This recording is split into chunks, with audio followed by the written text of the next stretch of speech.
சிவா திருச்சிற்றம்பலம். தென்னாடுடைய சிவனே போற்றி, எந்நாட்டவர்க்கும் இறைவா போற்றி.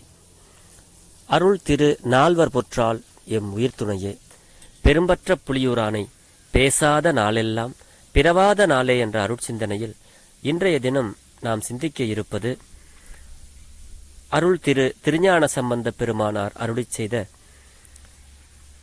ஒரு 1ஆம் திருமுறையிலிருந்து ஒரு அற்புதமான பாடலை சிந்திப்பதற்கு இன்று சிவபெருமான் நமக்கு திருவருள் வழங்கியுள்ளார். தெரிந்த அளவில் இந்த பாடலை பாடி உங்களோடு பெரும்பற்ற புலியூரானை பேசாத நாளெல்லாம் பிறவா நாளே என்ற அருட்சிந்தனையை நாம் இப்பொழுது சிந்திக்கப் போகிறோம்.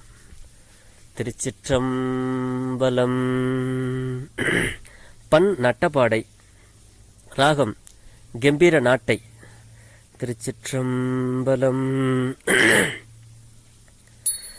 அங்கமும் வேதமும் ஓதும் நாவர் அந்தணர் நாளும் அடிபரவ.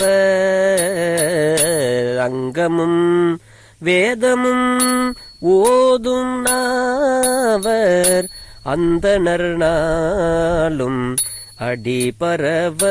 அடிபரவ மங்குள் மதி தவள் மங்குள் மதி தவள் மாட வீதி. மங்குள் மதி தவள் மாட வீதி மருகள் நிலாவிய மைந்த சொல்லாய். மங்குள் மதி தவள் மாடம் வீதி மருகள் நிலாவிய மைந்த சொல்லாய். செங்கையலார் பூணர் செல்வ மல்கு சீர்கொள் செங்காட்டம் குடியதனுள். செங்கையலார் பூணர் செல்வம் மல்கு சீர்கொள் செங்காட்டம் குடியதனுள். கங்குள் விலங்கு எரி கங்குள் விலங்கு எரி ஏந்தி ஆடும்.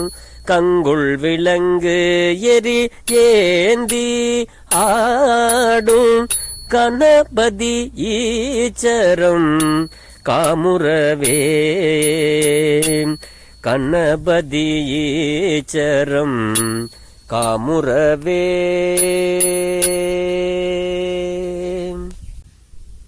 திருச்சிற்றம்பலம்.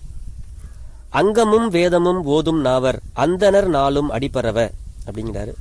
இந்த பாடல் திரு மருகலும் திரு செங்காட்டங்குடியும் இந்த 2 தலங்களையும் திருஞான சம்பந்த பெருமானார் சேர்த்து பாடிய ஒரு அற்புதமான தேவாரம்.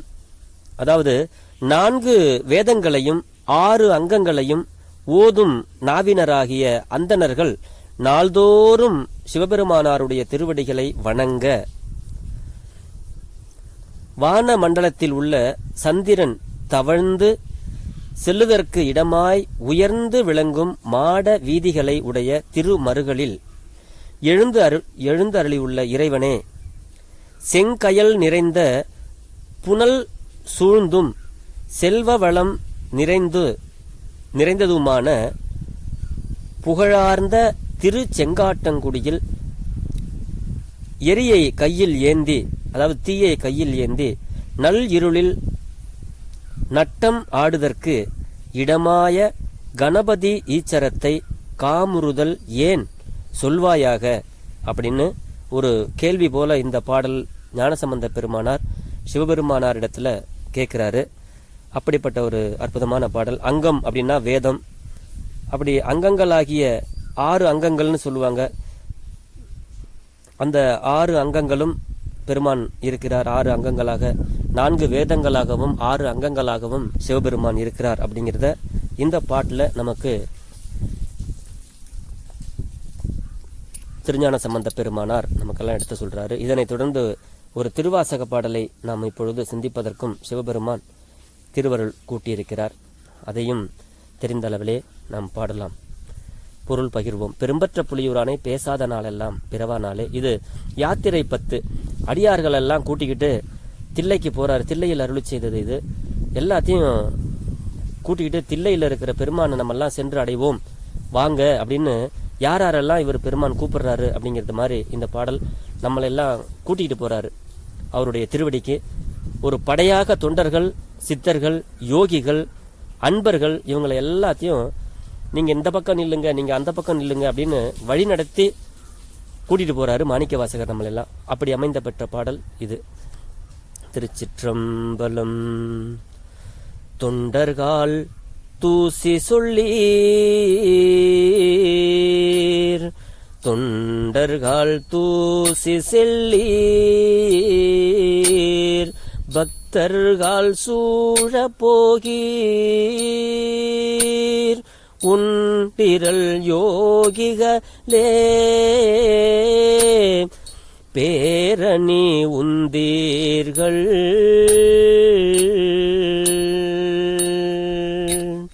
தின்திரள் சித்தர்களே கடைக்கூழை செல்மின்களே, அண்ட நாடாள்வோம் அல்லல் படை வாராமே, அண்ட நாடாள்வோம் அல்லல் படைவாராமே.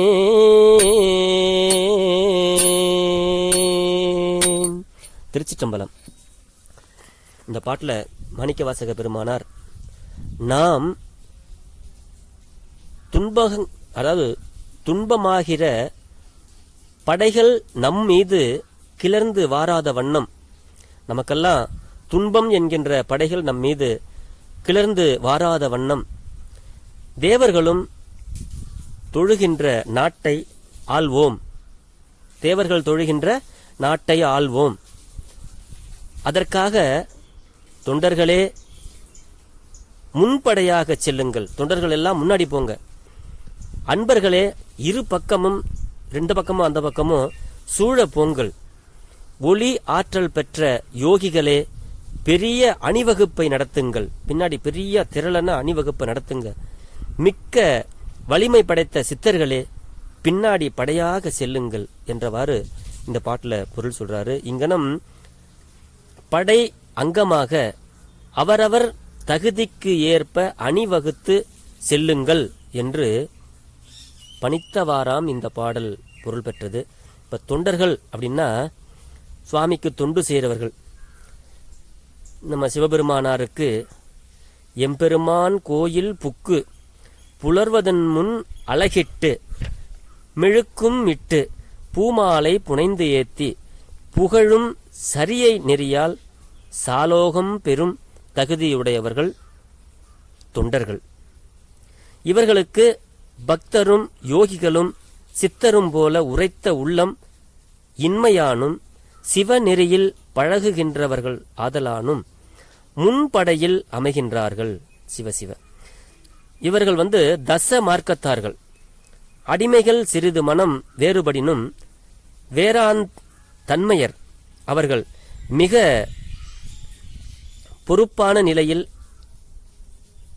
அமர்த்தலாகாது. ஆதலால் முன்படையில் ஏவினார்கள். அப்ப தொண்டர்களுக்கெல்லாம் முன்னாடி போங்க அப்படிங்கிறாரு. அடுத்தபடியா பக்தர்களை பத்தி சொல்றாரு. அன்பர்கள், அதாவது தைலதாரை போல இடையிடாது எண்ணி உள்ளம் உருகும் தலை அன்பர்களும். அதுதான் பக்தர்கள், அன்பர்கள். அற்ற ஒழுகும் நீர் ஒழுக்கும் போல மறைத்து நிற்கும் இடையன்பு உடையவர்களுக்கும் தீயை சார்ந்து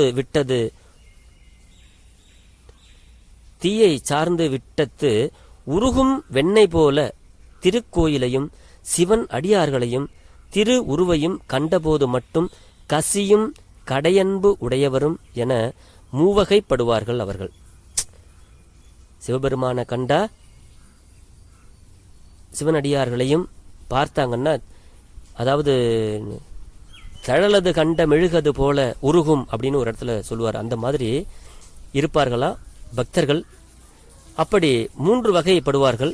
அவர்கள் அன்பு செய்யப்பட்ட பொருளை பிறர் கவராதபடி காண்பதில் கண்ணும் கருத்துமாக இருப்பார் பக்தர்கள். ஆதலின் அவர்களை பக்க காவலில் அமைத்தார். 2 பக்கமும் பக்தர்கள் 2 பக்கமும் சூழ வாங்கல் அப்படின்னு சொல்றாரு. அப்படி இரு மருங்கும் முன்னும் பின்னும் ஆகிய 4புறமும் சூழ இவர்கள் சத்புத்திர மார்க்கத்தார்கள், சாமீபத்திற்கு பழகுவார்கள்.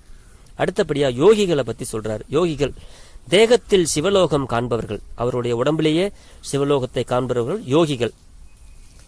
மூலாதாரம் முதலான 6 ஆதாரங்களிலும் பரம்பொருளை ஒளியாக நிறுத்தி நினைந்து நினைந்து துவாத சாந்தம் வரை உந்தி உலாவும் பயிற்சியாளர்கள் இவர்கள். இறைவனோடு இடைவிடாது பழகும் சக மார்க்கத்தார், சாரூபம் பெற தகுதி உடையவர்கள் இவர்களே. தம் உயிரை ஆராதார நிலைகளில் உந்தி செலுத்துவது போல படைகளை உந்தி செலுத்தும் ஆற்றல் உடையவர்கள் அவர்களை அணிவகுப்பை நடத்த படை தலைவர்களாக நியமித்தார். அதான் யோகிகள். யோகிகள் தான் படை தலைவர்கள்.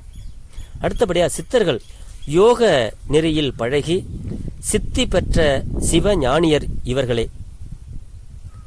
அப்படி இவர்களே உட்பகையையும் தம்பால் மேவ விடாது தம் தேசால் தடுக்கும் ஞான ஆற்றல் வாய்ந்த சன்மார்க்கர்கள். அபேத அத்விதமாய் சாயுச்சியம் பெற தகுதி உடையவர்கள் இவர்களே. மூலப்படையை எஞ்ஞான்று உறுதியுடன் பாதுகாக்கும் பண்பினர் ஆதலில் கூழை படையாக நியமிக்கிறார் இவர்களை.